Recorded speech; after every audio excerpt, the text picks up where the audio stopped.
Everybody knows that money talks. But what they don't know is just how sexy it sounds when it does. Tackle Trading's Forex Report will really turn you on.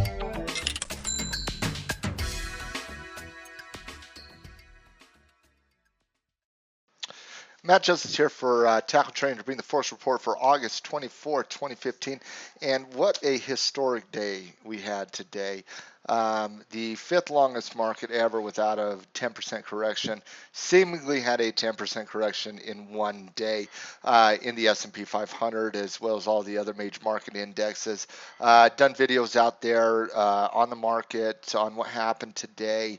In protection of the retirement accounts. Check those over at Tackle Trade. They're posted over there. They're also posted at the YouTube channel as well. But we're here to talk about the Forex market. But to get there, let's just recap today. Last night in the marketplace, basically China came out and didn't do anything to support the devaluation of the yuan, and didn't devalue anything further, didn't lower interest rates, nothing, and you basically had a bloodbath in the Chinese markets. All other markets followed suit, the European markets, the U.S. markets. A historic down day in the U.S. equity markets.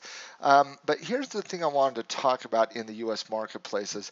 As a trader, we trade everything. We trade options, we trade stocks, we trade, commodities, we trade currencies. But the biggest problem most people had today in the marketplace was the fact that, number one, bid-ask spreads on trading options were huge. Were absolutely huge. They were for everybody. They were for me, for you, for everybody else out there. And I remember, closing trades today, trying to get out of trades because it was so volatile. And the bid-ask spread was $2, $3 on some options that were only priced at $8, $9, $10 a contract. And you were literally paying 20, 25% just to get in or get out of a trade. Getting filled at mid prices was absolutely asinine today. And it was just very, very, very difficult. And then you had some technological problems in terms of trading in the options market today with such a historical down day. And Tim and I are going to podcast about this, but I have to wonder how many billions upon billions hundreds of billions of dollars was stolen by Wall Street today simply because bid-ask spreads were so wide.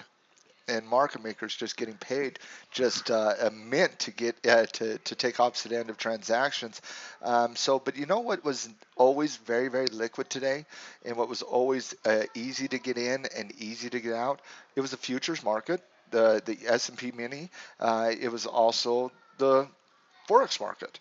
And so when we see down days like this, it was really, really frustrating in terms of the trading aspect in the stock and the options market.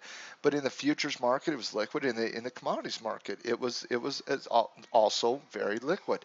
And so the Forex and the commodities markets were really the place to trade today with the historical volatility that we saw. Obviously for some of us that were bearish in the market today was great, then bad, then great again, and ended up being really, really good. But it was still frustrating trading day for most people who were just primarily trading in the options market. But ladies and gentlemen, that's why we have to trade other markets, because the commodities market is actually more liquid. The Forex market is much, much, much more liquid than the other markets out there. So I wanted to talk about that. I also wanted to talk about what is going on here from a currency standpoint. And the first thing I want to look at is the US dollar Japanese yen pair. And the reason I want to look at this pair specifically is because if you look at this on the daily chart, this thing has been going down, and as the US markets have been going down, as the Chinese markets have been going down, as the Chinese devalued the yuan last week, you're seeing capital outflows out of China into other safe havens. And for those of you who are not aware, the Japanese yen is a safe haven currency for the Asian markets. And so when there's big time risk out there, you will have capital outflows from India and specifically China and Korea and Vietnam and whatnot, and that money will flow into the yen, and that's what we've seen here in the yen. Look at what happened to the dollar yen. Obviously, last week we were long yen right here at 124. Let's put the crosshairs there. We were long right here at 124, and we got stopped out on this day. So we really didn't lose much. We made that trade back here. We locked in some profit up here, and so you probably maybe either gained a little bit or lost a little bit, but that's why you get stopped out, guys, is because if you didn't have a stop loss, all of a sudden you're down 550 pips and you're wondering what's next, right? And so that's why we placed a stop loss. So we did get hit on the Japanese yen, got stopped down, and this is not a buying situation in terms of the U.S. dollar Japanese yen pair. If you look at it, it's broken intraday, it's broken your daily support levels here, here, and here at 124, 123, and 120, 120.50 as well. It even broke a long-term support level right around 119 as well. If you look at that on a weekly chart, you're kind of sitting right there. I do have a short-term bearish bias on the dollar yen pair. I also have a longer term neutral bias on the Japanese yen pair as well. So this is a stay away from me. Intraday trading, day trading, yes, but from a swing trading perspective, this is a currency that we need to stay away from right now and look elsewhere, because when you look at it, the dollar is going down against most major currencies except the commodity currencies, and we'll talk about that here in just 1 second.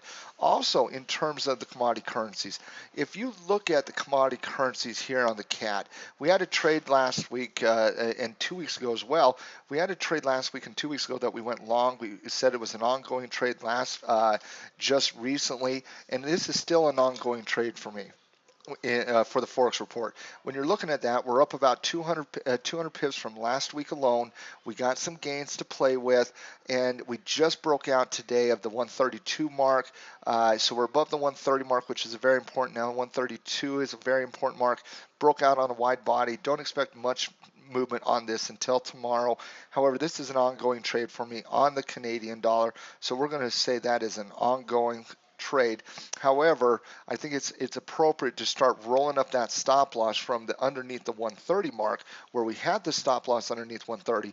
We're going to adjust that stop loss technically underneath the 132 mark, and it's currently at 132.83, which means you're going to take about 100 pip risk of your gains. And so you're up 200 pips. You're going to play with about 100 pips of that from the gain, and put that underneath 132 is where I would put it. But I still like the breakout here. You know, this could be something that starts a longer term channel, as you can see, back into this range. But this is an ongoing trade for me on this one.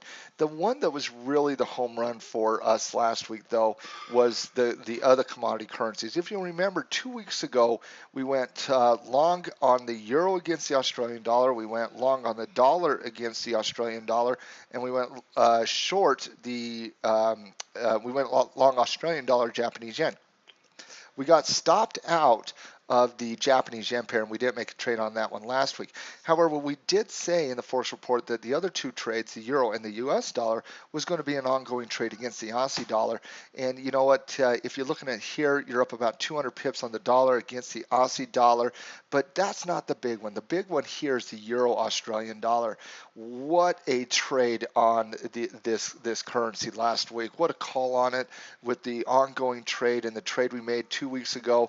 And if you look at this from when we first announced the trade right back here, you're up close to 1,400 pips just on that trade alone. You're up 1,000 pips on just the ongoing call from last week alone. And it is overextended now. I do think it's time to start locking in profit fairly aggressively. And in terms of the Australian euro dollar, where you place that stop loss intraday, you got a support level about, right underneath the 160 mark. So currently the price on it is 162.30.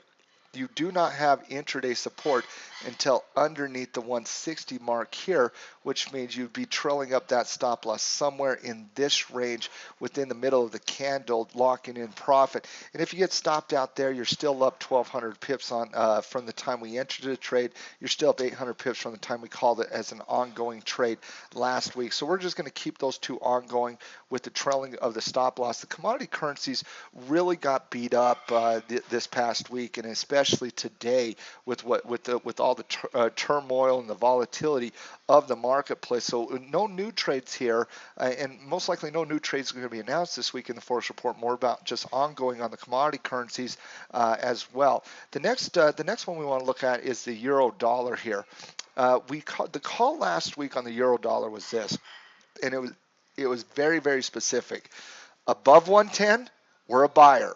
Underneath 110, we're a seller. And the reason that the Forex report is so important is because those key levels, if you've been trading, it's not just the daily levels, it's the intraday levels that we see on these currencies that are intraday support and resistance levels. And as you can see, here's it was right here we did the Forex report, and it's coming down, down, down, down, down, and it gets right into 110, literally on the number, right into 110. Upward movement in price above the prior day's high. That is a buy signal right there. And as you can see, boom, breaks out, goes up about 600 pips last week. So that 110 level is still very important. Obviously, if you made that trade, you're looking at where to trail up the stop loss.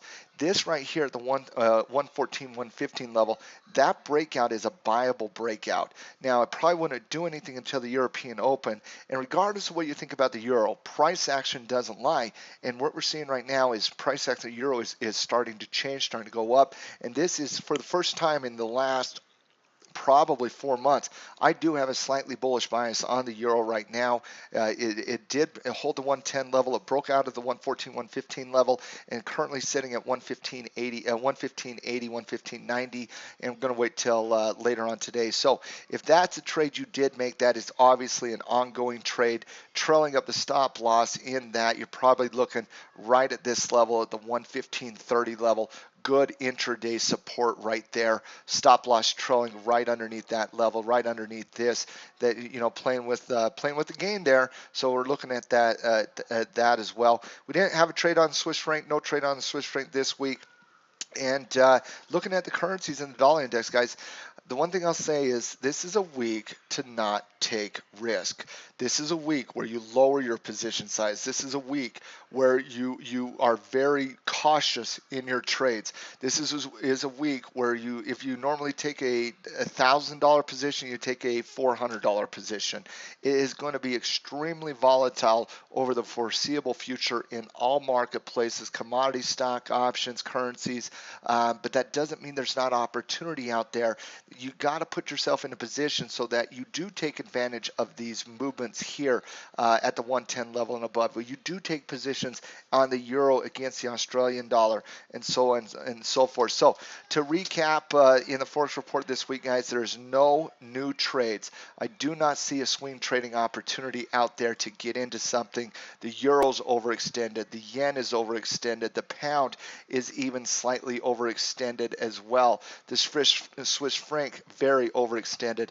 The CAD is the only trade you probably could get into because it just broke out, and maybe the euro just breaking out there. The Australian dollar already overextended to the downside. The euro Australian dollar overextended. All of these are overextended to the downside, and the dollar continues to appreciate against the Chinese yuan as well. So recap, great week last week in the Forex report. Total gain, including the two we got stopped out on, right around 13 to 1400 pips, just depending on where you place those stop losses. Let's keep some of those trades ongoing, trailing up the stop losses. Call it a day after that. Now, in terms of the United States here, or economic reports and so on and so forth, we have consumer confidence coming out tomorrow in the U.S. You have durable goods orders on Wednesday. You have preliminary GDP number, which is a very, very important number for the GDP. That's expected to come in at 3.2%. I'm actually estimating it should come down from there. You also had the goods trade balance coming out, and Fisher, FOMC member Fisher, is giving a speech on Friday. Not a whole lot out there outside of that from an economic reporting situation. It's going to be volatile, ladies and gentlemen. Lock in profit when you have it. But again, I cannot say this more. This is why you need to understand currencies and commodities, especially E-minis, if you're going to trade directionally in the stock market. Those are the two most liquid markets. Those are the two markets that are going to be the safest in terms of getting in and getting out in terms of bid-ask spreads. And even today, on the euro dollar, we saw bid-ask spreads in the 1 to 2 pip range. If you were trading options, and you probably know this as well as I do today, you were seeing $2 bid-ask spreads on an $8 option. You were seeing a huge expansion of the options, of the option bid-ask spreads, and that became very difficult for people to trade in. So trade with caution this week, ladies and gentlemen. Great week, good job last week in the Forex market. Let's take it a day by day this week because of the volatility. day trades, go to bed trades are out for me this week in the market. It's going to be too volatile. News-based trades going to be very volatile. Bid-ask spreads, even in currencies, will widen. So you might want to wait to see the movement and then trade after the initial retracement after a news-based trade. No new swing trades, just have ongoing trades. Hope you guys had a hell of a day trading. It was a fun day trading. It was a stressful day, but it was a very fun day trading. And I just want to reiterate one thing I said in my other videos, and check them out. People who had success today are the people that put themselves in position to have success today. And that is because the market has been neutral for a while. When the markets break support, regardless of the reason, we see this type of price action, even though this is a historic price action, it's because you put yourself in a position by getting the education, by becoming a member of our team, by learning how to trade with Legacy and with Tackle Trading. And for those of you who put yourself in a position to succeed today, good on you. For those of you who did not put yourself in a position to succeed, use this as a learning experience. Do not get frustrated. Do not get upset. Do not get negative. Use it as a learning moment. This is the start of something. It is not the end of something. This is Matt Justice, Tackle Trading, Forex Report. Get in the game, change your life, one trade at a time.